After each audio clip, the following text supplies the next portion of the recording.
फिर क्या हुआ, जब मैं ट्यूशन ही पढ़ा रही थी, मैं इतना सेटिस्फाइड थी कि मेरे को ज़रूरत ना होती तो मैं आगे चल के ना बीए करती ना एमए करती। बीए मैंने करा है दिल्ली यूनिवर्सिटी से। कब करा है, जब मेरा बच्चा ना टॉडलर हो गया, चलने फिरने लगा थोड़ा, तो मैंने कहा चलो करती हूँ। तो 9-10 साल के बाद में मैंने बीए करा है। कहाँ से? दिल्ली यूनिवर्सिटी से। और उसमें मेरे को 3 डंडे लगे हैं। क्यों? क्योंकि मैं लिख कर तो बहुत कुछ आई थी। मुझे अभी भी ये लगता है कि इतना कम मार्क्स कैसे आए। बट फिर मैं ये भी सोचती हूँ कि मेरा तो साइंस साइड था, और इतने सालों के बाद अगर मैंने किया तो मैं पास ही हो गई, उसी में बहुत बड़ी बात है। क्योंकि घर के काम में टाइम ही नहीं मिलता था पढ़ने वढ़ने का।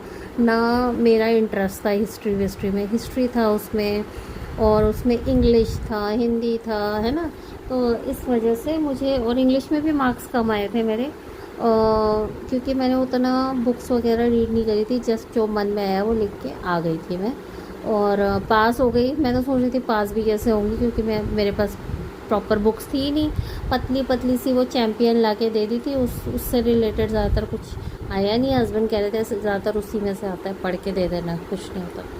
तो चलो पास हो गई, ग्रेजुएट हो गई मैं। ग्रेजुएशन जब हो गई, फिर मैंने देखा कि अरे जहाँ मैं जाती थी ना, मैं एनटीटी पीटीटी सब कराती थी, स्पोकन इंग्लिश कराती थी। तो मेरे को बड़ा मज़ा आता था वहाँ पे। मैंने 6-7 साल ना LBSTI में कोचिंग प्रोवाइड करी है, एनटीटी पीटीटी स्पोकन इंग्लिश की। बहुत क्रिएटिविटी भी कराई है, और थ्योरी पर ज़्यादा एम्फोसाइज होता था मेरा, कि थ्योरी बहुत अच्छे से कराओ। फ्रॉबल की क्या थ्योरीज थी, है ना। और बहुत सारे जैसे एजुकेशनल्स थे ना, तो उनकी क्या थ्योरीज थी, प्रिंसिपल्स थे। तो बुक्स मैंने रेफ़र करा दी थी, इसलिए इन बुक्स को पढ़ती हूँ, काफ़ी नॉलेज हो गई थी। फिर बाद में मैंने मास्टर्स किया, फिर बीएड भी करा मैंने कश्मीर यूनिवर्सिटी से, श्रीनगर से। क्योंकि वहाँ पे ना आपको ज़रूरी नहीं है वो, उस समय डिस्टेंट एजुकेशन जो था उसी साल ख़त्म हुआ। फिर जब मेरा हो गया ना बीएड, उसी साल फिर बंद हो गया कि नहीं, आप डिस्टेंट से नहीं कर सकते हो, आपको प्रॉपर वहाँ पे रहना पड़ेगा अगर आपको बीएड करना है।